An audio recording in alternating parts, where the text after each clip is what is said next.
تو اب یہاں سنیے، وَمِنَ النَّاسِ، اور لوگوں میں سے کچھ ایسے بھی ہیں مَن يَتَّخِذُ مِن دُونِ اللَّهِ أَندَادًا، جو اللہ کو چھوڑ کر کچھ اور چیزوں کو اس کا مد مقابل بنا دیتے ہیں۔ وطن کو بنا لیا، قوم کو بنا لیا، ہیومنزم، انسانیت، نوع انسانی، ہم اس کے خدمتگار ہیں، ہم اس کی بہتری کے لیے کام کر رہے ہیں، یہ بھی ایک معبود بن گیا۔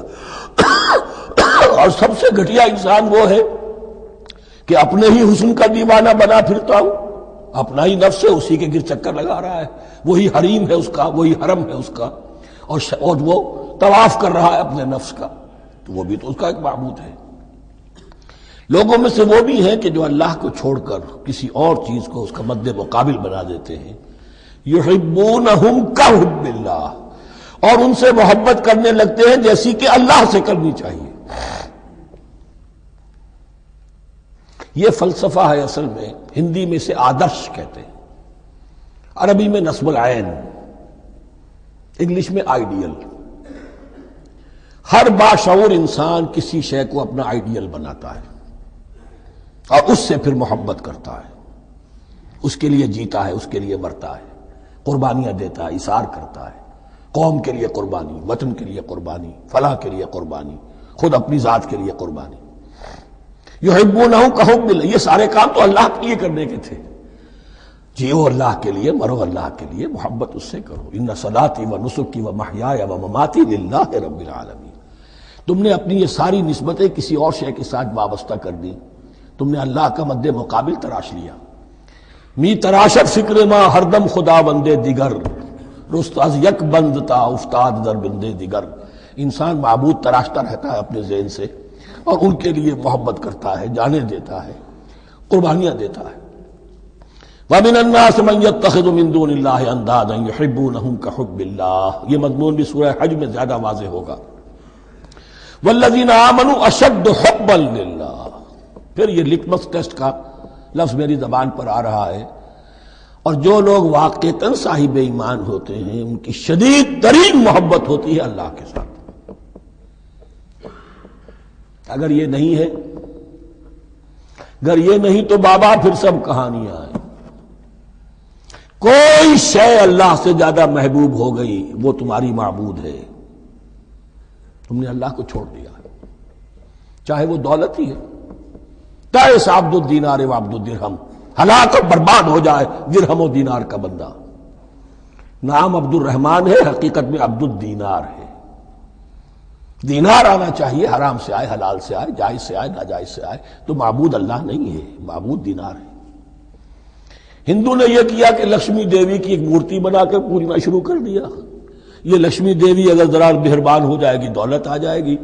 ہم نے کہا ہٹاؤ اس درمیان کے لنک کو، سیدھے ہی دولت کو کیوں نہ پوجو، پیٹرو ڈالر کو پوجو، ڈالر کو پوجو، ترک وطن کرو، ماں باپ کو چھوڑو یہاں سے سکتا ہوا کہ مر رہے ہیں اور کوئی ان کا بیٹا اور ان کی بیٹی ان کے پاس نہیں، کس لیے؟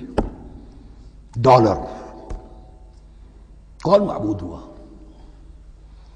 وَمِنَ النَّاسِ مَن يَتَّخِذُ مِن دُونِ اللَّهِ أَندَادًا يُحِبُّونَهُم كَحُبِّ اللَّهِ وَالَّذِينَ آمَنُوا أَشَدُّ حُبًّا لِلَّهِ وَلَوْ يَرَى الَّذِينَ ظَلَمُوا إِذْ يَرَوْنَ الْعَذَابَ أَنَّ الْقُوَّةَ لِلَّهِ جَمِيعًا، اور کاش کہ دیکھ لیتے یہ لوگ جو اس شرک میں اور اس گناہ میں مبتلا ہیں، ظلم شرک کے معنی، جب وہ دیکھیں گے عذاب کو اور یہ بات واضح ہو جائے گی کہ قوت تو ساری کی ساری اللہ کے ہاتھ میں ہے، کسی کے پاس کچھ نہیں۔ وَأَنَّ اللَّهَ شَدِيدُ الْعِقَابِ، اور یہ کہ اللہ سزا، شدید العذاب، اللہ سزا دینے میں بہت سخت ہے۔ اس وقت آنکھ کھلے گی تو فائدہ کیا ہوگا؟ اب آنکھ کھلے تو فائدہ ہے۔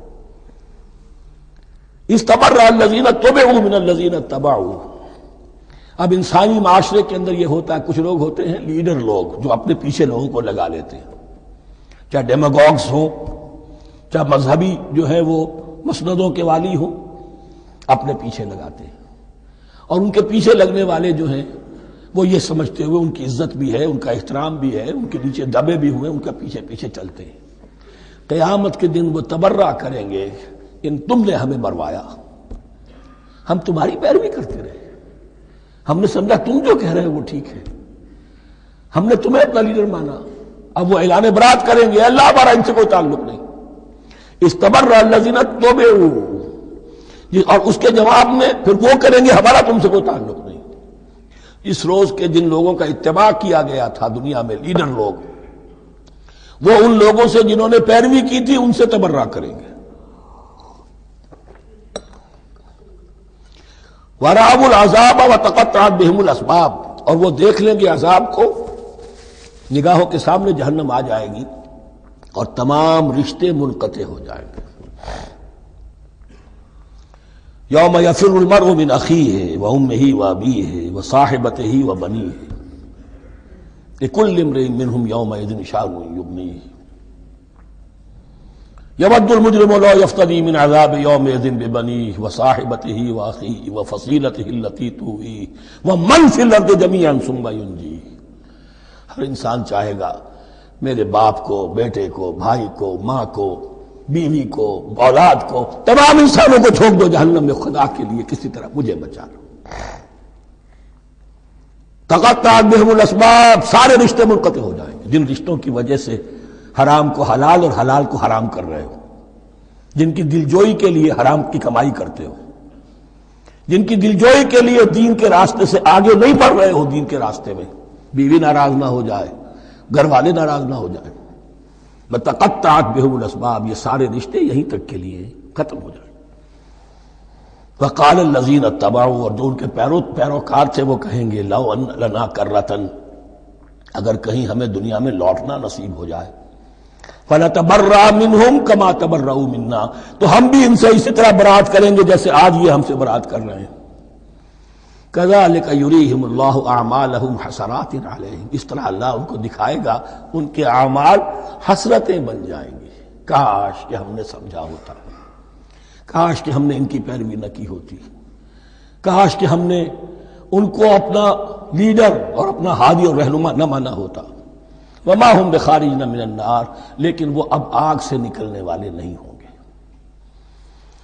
یا ایھا الناس کلوا مما فی الارض حلالا طیبا ولا تتبعوا خطوات الشیطان انہ لکم عدو مبین۔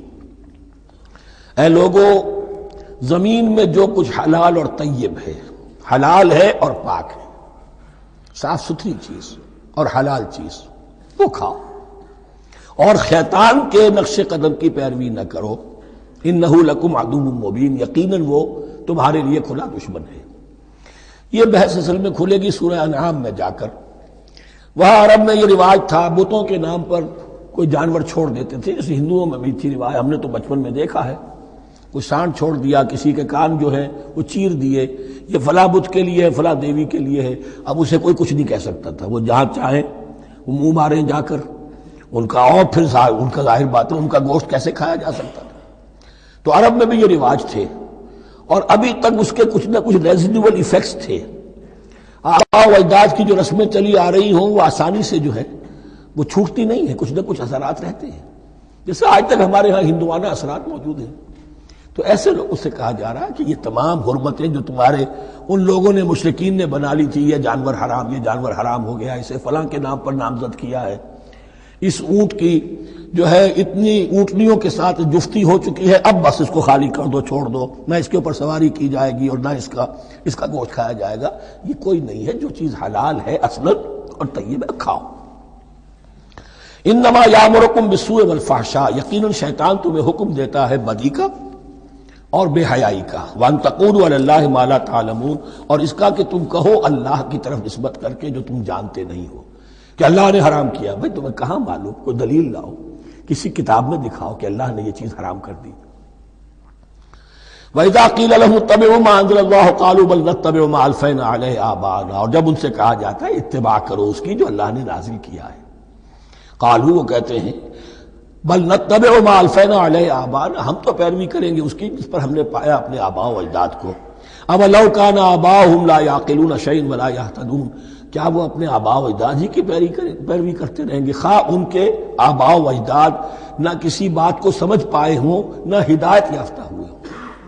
میں نے عرض کر دیا تھا کہ سورہ بقرہ میں جہاں دعوت تیسرے رکوع کی پہلی آیت شروع ہوئی، یا ایھا الناس اعبدوا ربکم الذی خلقکم والذین من قبلکم لعلکم تعقلون، وہ بھی تو مخلوق تھے جیسے تم مخلوق ہو، تم سے خطا ہو سکتی ہے، ان سے بھی ہوئی، تم غلطی کر سکتے ہو، انہوں نے بھی کی.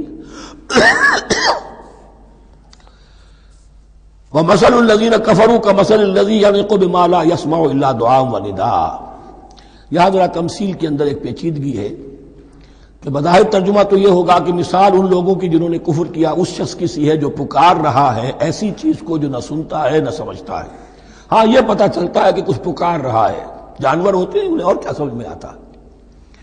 تو یہاں پہ اصل میں تمثیل میں مراد یہ ہے کہ حضور صلی اللہ علیہ وسلم اور مسلمان ان لوگوں کو جو سمجھانے کی کوشش کر رہے ہیں ان میں سے کچھ ایسے بھی ہیں کہ جو کچھ نہیں سمجھتے. دعا اور ندا تو ہے، صم بکم عمی فہم لا یعقلون، لیکن وہ بہرے بھی ہیں، گونگے بھی ہیں، اندھے بھی ہیں، وہ عقل سے کام نہیں لیتے. یا ایھا الذین آمنوا کلوا من طیبات ما رزقناکم، اے اہل ایمان کھاؤ ان تمام پاکیزہ چیزوں میں سے جو ہم نے تمہیں دی ہیں. واشکروا للہ، اللہ کا شکر ادا کرو، ان کنتم ایاہ تعبدون، اگر تم واقعتاً اسی کی عبادت کرنے والے ہو. جیسا کہ میں نے عرض کیا سورہ الانعام میں یہ ساری چیزیں آئیں گی اور تفصیل سے. انما حرم علیکم المیتۃ والدم ولحم الخنزیر وما اہل بہ لغیر اللہ. بنیادی طور پر اللہ تعالیٰ نے وہ کھانے کے جو اہل عرب میں اس وقت رائج تھے ان میں سے 4 چیزوں کی حرمت کا اعلان کیا ہے بار بار. مکی صورتوں میں بار بار ہوا ہے اور یہاں پھر یہ مدنی صورت کے اندر گویا کہ آخری بار. انما حرم علیکم، آخری بار نہیں بلکہ یہ پھر سورہ مائدہ میں پھر آئے گا مضمون. انما حرم علیکم المیتۃ، اللہ نے تم پر حرام کیا مردار کو جو اپنی آپ موت مر گیا، ذبح نہیں کیا گیا. والدم، اور خون حرام ہے، نجس ہے. اسی لیے جو ذبح کرنے کا ہمارا طریقہ ہے وہ یہ ہے کہ صرف گردن کو کاٹا جائے تاکہ اس میں شریانے وغیرہ کٹ جائے اور اکثر جو ہے خون جسم کا نکل جائے. اگر جھٹکا کیا جائے جیسے سکھ کرتے تھے، ایک ہی تلوار کے وار سے گردن اڑا دی بکری کی، یا یہ کہ جیسے کہ یورپ وغیرہ میں ہوتا ہے، تو پھر وہ خون اندر رہ جاتا ہے جسم کے، اس کے اندر پھر وہ اینٹھن نہیں ہوتی اس حیوان کے جسم میں کہ جس سے خون جو ہے وہ باہر چلا جائے.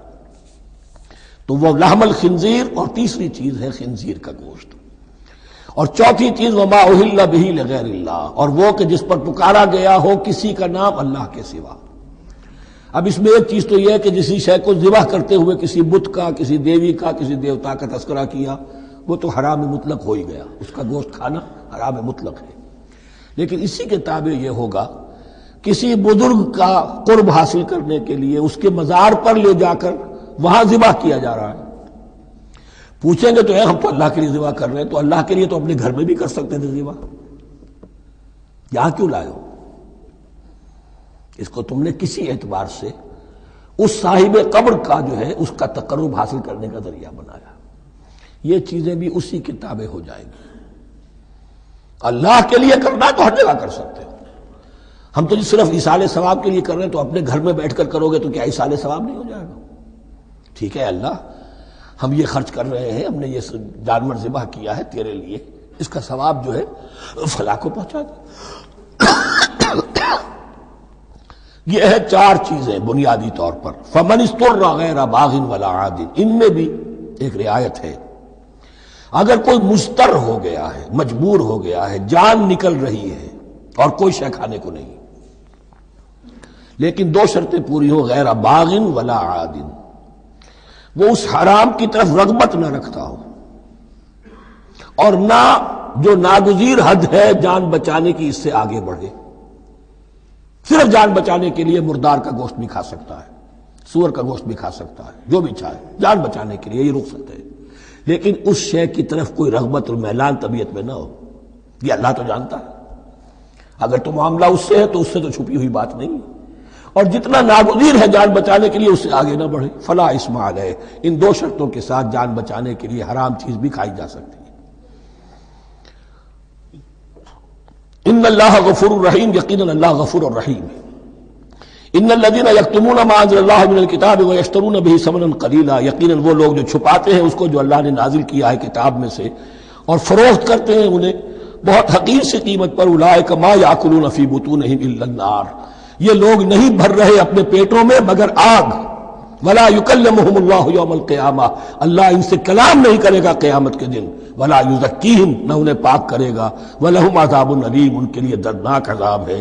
اولئک الذین اشتروا الضلالۃ بالہدی، یہ ہیں وہ لوگ کہ جنہوں نے ہدایت دے کر ضلالت خرید لی ہے، والعذاب بالمغفرہ، اور مغفرت اللہ کی اپنے ہاتھ سے دے کر عذاب خرید لیا ہے۔ فما اصبرہم علی النار، تو کتنا ہے ان کا حوصلہ آگ کے لیے، بڑے صابر ہیں اس جہنم کی آگ کے لیے، کس طرح تیاری کر رہے ہیں۔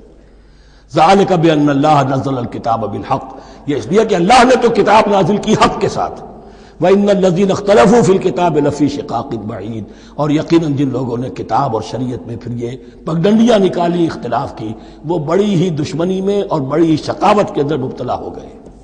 بارک اللہ لی ولکم فی القرآن العظیم ونفعنی وإیاکم بالآیات والذکر الحکیم۔